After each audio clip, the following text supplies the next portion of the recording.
Meus irmãos, minhas irmãs em Cristo, amigos e amigas, eu quero agradecer a você pelo seu carinho, pelo seu apoio. Quero agradecer porque você já se inscreveu no meu canal. Aos poucos ele está crescendo. Estamos ganhando apoio e mais pessoas estão percebendo que essas mensagens, embora sejam curtas, elas são muito objetivas e têm falado conosco.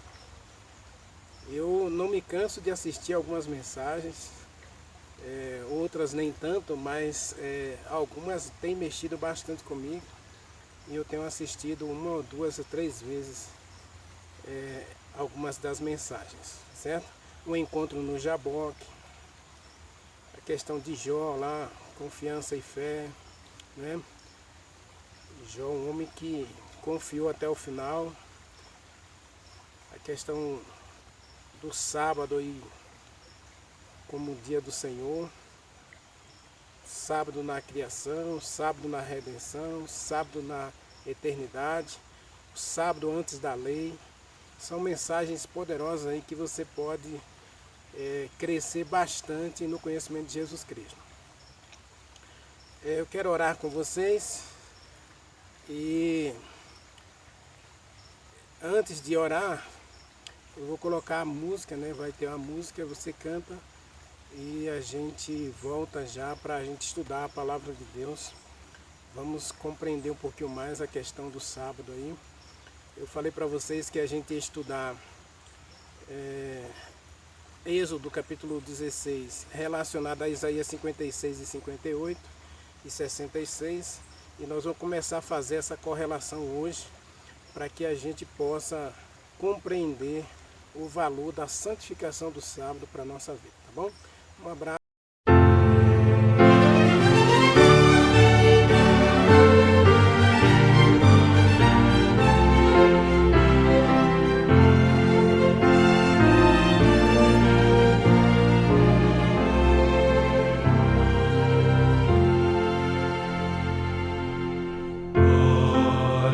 Benditas, santas e felizes.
Vamos orar então?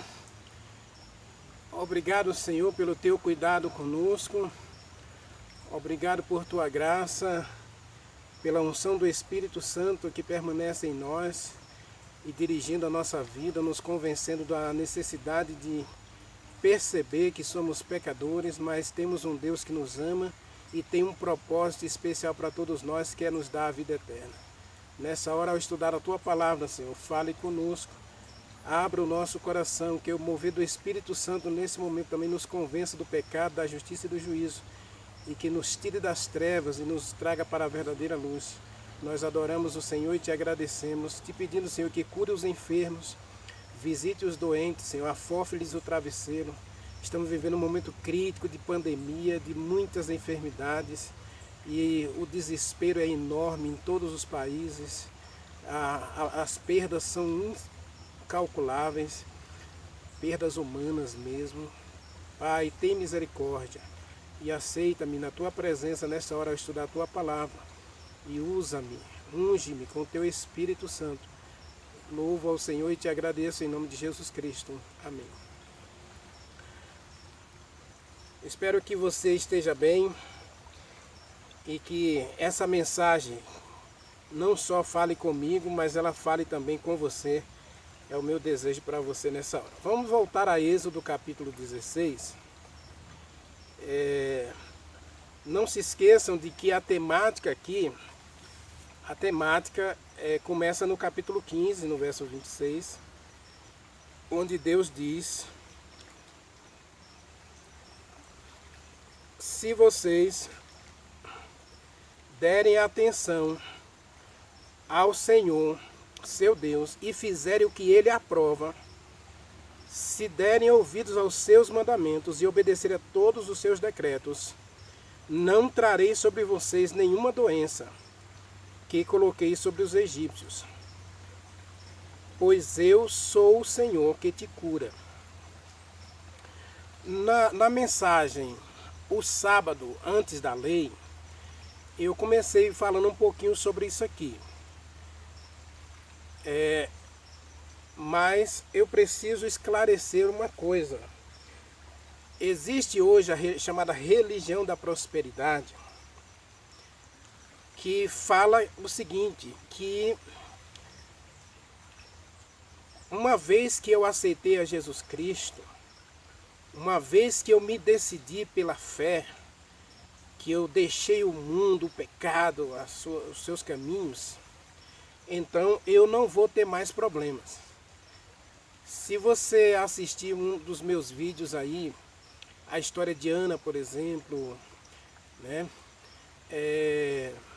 Tem um outro vídeo aí também que eu coloquei aí, o Tem Misericórdia de Mim.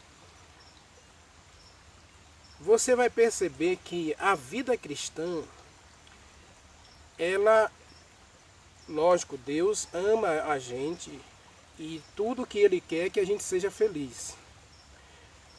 Mas, meus amigos, esperar ser feliz nessa terra chega a ser uma utopia. Tá? Uma crendice sem fundamento. E uma vez que eu aceitei a Jesus Cristo, eu parar de sofrer, não está escrito em lugar nenhum da Bíblia. Aliás, Jesus Cristo mesmo falou em João capítulo 16, versículo 33, que no mundo a gente passaria por muitas tribulações. Não foi pouco, ele falou muitas tribulações. Em Mateus capítulo 24, falando dos eventos finais e dos sinais para o seu retorno, Jesus Cristo deixou claro que haveria guerras até nas famílias. Pai contra filho, filho contra pai, mulher contra esposo, esposo contra esposa. E os piores inimigos do homem, diz Lucas, seria da sua própria casa. Então dizer que uma vez que eu aceitei Jesus Cristo como meu Salvador, eu paro de sofrer, é absurdo. O texto não está dizendo isso. Deus está dizendo que se eu me colocar sob a sombra da direção de Deus, debaixo da sombra do Altíssimo, Ainda que eu ande pelo vale da sombra e da morte, eu terei confiança que Deus, que sabe o que é melhor para mim, vai me guiar e no final eu serei vitorioso. Eu até já mencionei Jeremias capítulo 29, versículo 11 a 13, onde Deus diz que se eu buscá-lo de todo o coração, eu o acharei. Porque Deus sabe o que é melhor para mim. Eu estou parafraseando aí o versículo 12 e 13. Mas ele diz que ele sabe o que é bom para mim. E ele sabe que tem um plano definido para a minha vida. Se Deus tem um plano definido para a minha vida, eu não tenho que me preocupar. É isso que o texto aqui está dizendo. Se vocês derem atenção ao Senhor seu Deus, se vocês fizerem o que ele aprova, Romanos capítulo 12, versículo 2 diz, fizer o que lhe agrada, então eu não permitirei vir sobre vocês nenhuma das pragas que eu enviei sobre o Egito. Veja, aqui está sendo específico. As doenças que Deus enviou para os egípcios foram 10 enfermidades. Então 10 pragas. Então das 10 pragas enviadas para os egípcios, Deus está dizendo que a obediência às leis, a obediência aos mandamentos, faria com que Deus os protegesse dessas pragas. E caso elas acontecessem, como no Egito, Deus protegeria seu povo. Agora, se você observar, dentro do povo de Israel, teve muita gente que pegou lepra. Leia lá Números capítulo, se eu não estou enganado, Levítico capítulo 5 e 6, né? Fala sobre a questão da lepra. Capítulo 12 de Levítico, capítulo 13, 14. Fala sobre a questão da lepra e muita gente adoeceu. Inclusive, uma das questões do Novo Testamento diz lá que muitos em Israel pegaram lepra, mas só Naamã, que era gentil, que era pagão, Deus curou da lepra no Velho Testamento. Percebe? Então, a vida cristã, ela não está isenta da dor, do sofrimento. Ela está, com certeza, pautada na confiança de que Deus sabe que se vier uma enfermidade para mim, Deus, que sabe o que é melhor para mim, vai me conduzir vitorioso, ainda que seja para a sepultura. Porque diz o Salmo 37 que a morte do justo, e Apocalipse capítulo 13, que a morte do justo é boa aos olhos de Deus. Porque Isaías diz, capítulo 25, que há esperança para o que morre. Jó, capítulo 7, versículo 10, Jó diz que ele espera a ressurreição. Então, o justo, ele não olha para o presente como tudo. Ele olha para o futuro com esperança. E a dor que lhe causa o presente não interrompe, não lhe tira o direito, não lhe tira a confiança de continuar prosseguindo nessa confiança em Deus. Ele se mantém obediente até o final. Aí o texto de capítulo 16, então, esclarecida essa questão, aí no capítulo 16, diz, e o povo descansou no 7º dia. Êxodo capítulo 16, versículo, deixa eu pegar aqui o versículo certinho para você, né?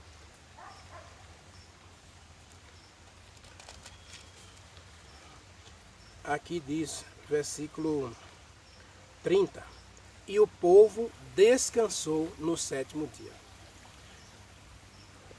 Não foi rapidão, assim, rápido, né? Porque eu mostrei no vídeo anterior, se você não assistiu ainda, assista aí o Sábado Antes da Lei. Se inscreva no canal, compartilhe, curta a mensagem, comente. Vamos fazer esse canal crescer juntos. Aí, como eu falei no vídeo anterior, Deus disse, vocês vão comer carne 30 dias. Que o propósito de Deus não era tirar a carne, mas era desenvolver a temperança, desenvolver o domínio próprio. O povo precisava de domínio próprio. Viviam de qualquer jeito no Egito, faziam o que queriam, mas agora eles estavam diante de Deus, num relacionamento com Deus. A verdadeira religião, ligação, religião, religar, ligar. O homem pecou, foi separado de Deus e agora Deus estabeleceu a religião, o meio de ligar o homem a Deus. A verdadeira religião, Isaías capítulo 58, fala lá que o que Deus quer da gente? Que a gente ande humildemente com Deus. Que a gente afaste-se das ataduras da impiedade e ame o Senhor. E faça bem ao próximo. Aí está o resumo dos 10 mandamentos, lá em Isaías capítulo 58. Em Isaías capítulo 56, Deus chama a atenção para a questão do relacionamento Deus-homem. E o sábado, como dia de descanso, desenvolve a temperança. Eu vou trabalhar 6 dias. O meu corpo precisa do descanso. Desenvolver a temperança, desenvolver o domínio próprio é parte do processo de santificação do povo de Deus para se encontrar com Ele. Percebe? Então, quando você lê Êxodo capítulo 16, versículo 30, você não tem que observar só que o povo parou de trabalhar. Não. Aqui a questão não é só parar de trabalhar. O que o texto está dizendo é que o povo realmente agora, deixando de lado os seus interesses pessoais, Isaías capítulo 58, versículo 13, deixando de lado suas próprias palavras, seus interesses, seus negócios, voltam-se totalmente para Deus, dependendo dele nessas 24 horas.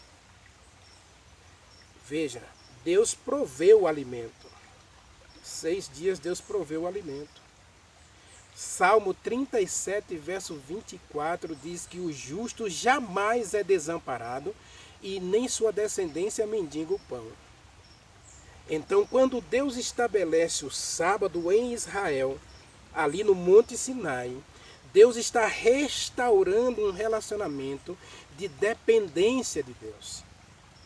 O povo descansou, significa que o povo parou de depender de suas próprias forças para obter o alimento, para conquistar sua saúde, para conquistar seus interesses, para prosperar em seus negócios. Isaías capítulo 58 fala disso. Se você deixar de lado os seus interesses, suas próprias palavras, seus negócios e guardar o santo mandamento de Deus, o sábado, aí Deus, no verso 14 de Isaías 58, diz assim: eu te sustentarei.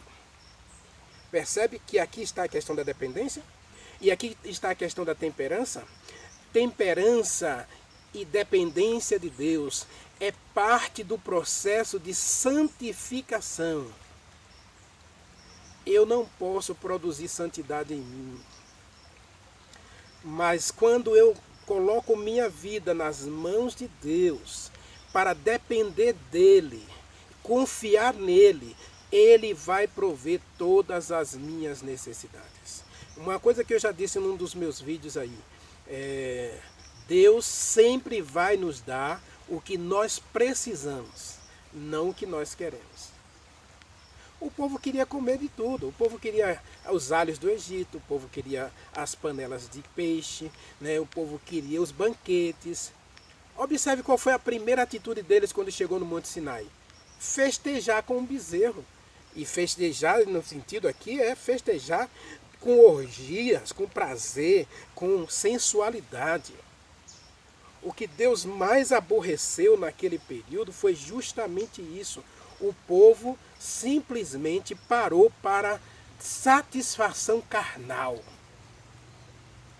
Veja lá em Êxodo capítulo 32, que o povo parou para divertir-se. Só que essa diversão era perversa, era mundana.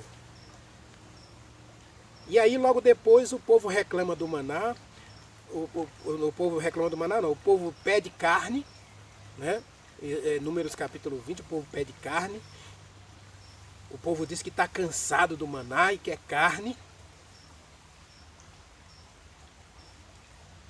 Veja que aí já se passaram quase um ano. Deus trabalhando a questão da temperança no povo. O domínio próprio, a dependência de Deus. E aí o povo começa a entender que os mandamentos de Deus não são pesados. Os mandamentos de Deus são um direcionamento para a minha vida prosperar e ter sucesso. O mandamento nunca teve o objetivo, nunca teve a prerrogativa de salvar ninguém. Mas o mandamento é um direcionamento, é uma lâmpada para mostrar o caminho de eu me relacionar com Deus com confiança, sem medo. O povo descansou no sábado, em Êxodo capítulo 16, versículo 30, demonstra que agora o povo começa a entender que o que Deus quer para eles é o melhor. E aí o povo passa a depender inteiramente da providência de Deus. E aí Deus cumpre a promessa de Êxodo capítulo 15, verso 26. Eu sou o Senhor que te cura. E essa cura aqui, ela tem 3 aspectos. A primeira é a cura espiritual. O povo estava cegado pela idolatria egípcia. Inclusive, eu já falei nos vídeos anteriores aí, que muita gente saiu do Egito com Israel. Um misto de gente. Leia lá Êxodo capítulo 14. Um misto de gente, muita gente que foi escravizada por José, né, que não conseguiram mais voltar para a sua terra, porque venderam tudo, venderam a si mesmo. Mas lá no Egito eles desenvolveram sua religião, a religião da idolatria. E Israel estava lá no meio da idolatria. E Deus quer tirar essa visão de que ele é qualquer coisa. Aliás, ainda hoje, né, muita gente aí acredita que Deus é uma flor é Deus, um pau é Deus, um rio é Deus, a natureza é Deus. Deus é uma pessoa, um ser presente, amoroso, misericordioso, interessado em tua e na minha felicidade. O povo precisava entender que Deus era um ser presente. Por isso ele disse, façam para mim um santuário, porque eu quero morar com vocês. E a presença de Deus se manifestava constantemente no santuário através da Shekinah. Deus estava presente, falando com eles. Deus falou face a face com eles. Eles ouviram a voz de Deus. Tudo bem, você pode dizer assim, mas a natureza fala. A natureza, para mim, ela fala que existe um Deus que criou a natureza. Porque nada aqui é por acaso. O acaso não produz vida. Vida só provém de vida, então Deus é vida. Então tudo que nós olhamos ao nosso redor provém de Deus, porque Deus é o Criador. Então essa visão espiritual de que Deus é qualquer coisa e qualquer coisa é Deus, levou-os a fazer um bezerro de ouro. Mas Deus queria corrigir essa visão distorcida. Lembra lá do Novo Testamento, quando Jesus Cristo disse para a mulher samaritana, não é? Deus está procurando adoradores que o adorem em espírito e em verdade. Então essa visão espiritual, eu posso adorar ali, eu posso adorar acolá, essa é a igreja certa, aquela é a igreja errada. Então essa visão distorcida da verdadeira religião, que é ligação com Deus, através da palavra, então Deus queria corrigir isso. E Jesus Cristo trabalhou muito isso, tirar dos judeus aquela visão tradicional, né?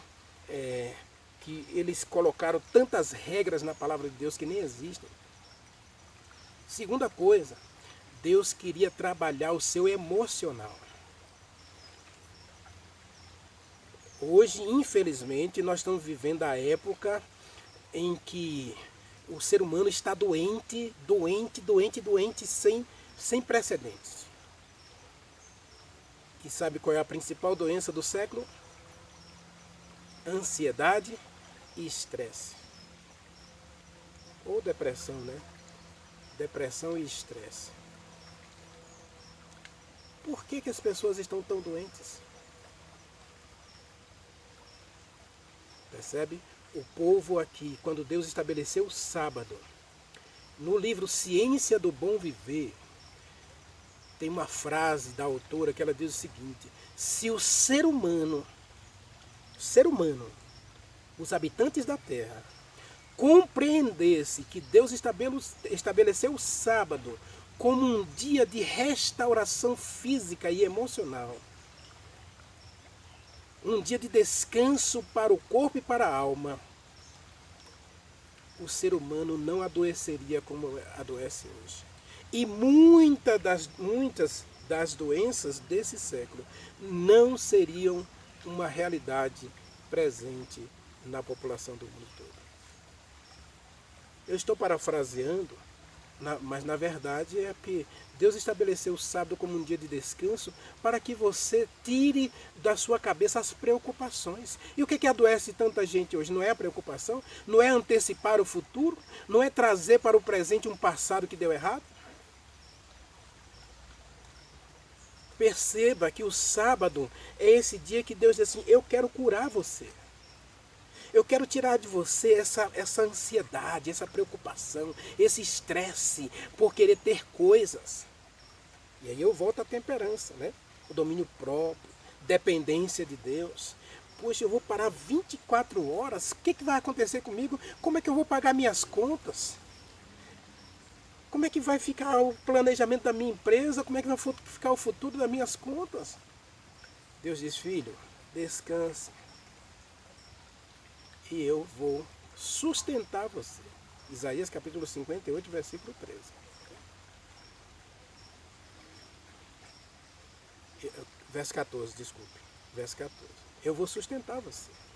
Se você deixar de lado seus interesses, seus negócios, suas palavras, seus próprios caminhos, e se você se voltar para Deus, dependendo dele, separando o sétimo dia como dia de descanso do Senhor, para um relacionamento de fé e interação com Deus, de completa dependência do poder de Deus, ele diz: eu te sustentarei com a herança de Jacó teu pai, porque a boca do Senhor prometeu, e ele é fiel em cumprir.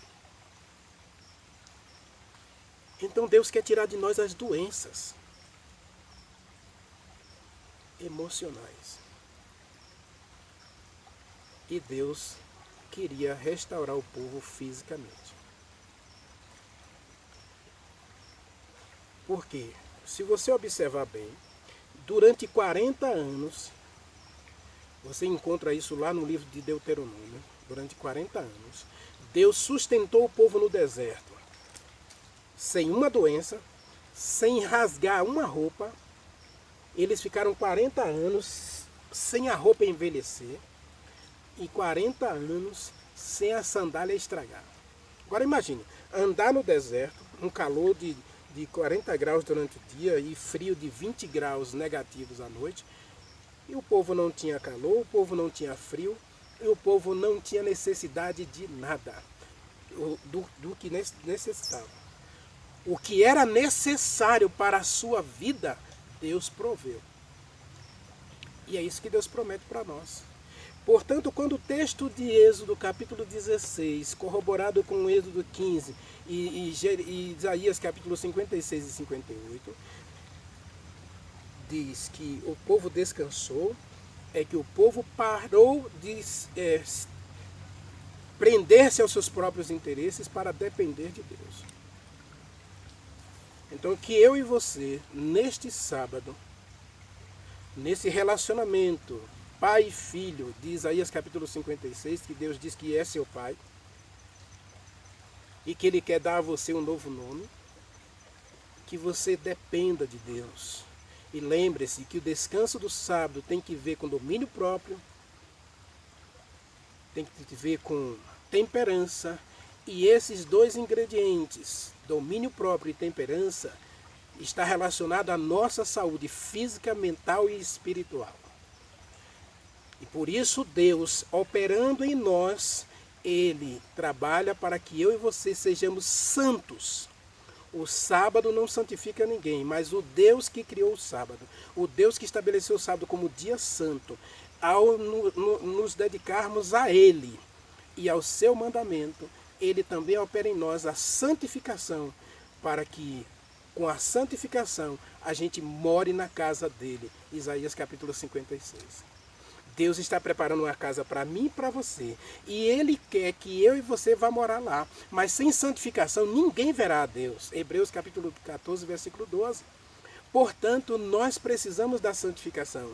E o sábado nos lembra que domínio próprio, temperança, produz em nós cura física, mental e espiritual. E isso é santificação. Santificação no poder do Espírito Santo, para que a gente possa morar na presença de Deus para sempre. Você deseja morar com Deus para sempre? Então decida hoje depender de Deus. Decida agora orar comigo, dizendo: Senhor, eu quero viver uma vida de dependência do Senhor. E que o Senhor me sustente, para que eu seja fiel até o final e possa morar contigo no reino celestial. Querido Deus, nosso Pai, nosso Criador, obrigado por tuas bênçãos e obrigado pelo sábado. O sábado não é apenas um dia de descanso, é um marco no nosso crescimento espiritual. Domínio próprio, temperança nos leva a uma vida de cura física, mental e espiritual. E isso, Senhor, nos possibilita nos tornarmos santos e preparados para viver na tua casa para sempre, conforme a promessa de Isaías capítulo 56. Fala conosco, Pai, dirige a nossa vida e transforme o nosso coração. Cure as nossas doenças, sare as nossas enfermidades. Nós oramos e te agradecemos no poder do Espírito Santo, em nome de Jesus Cristo.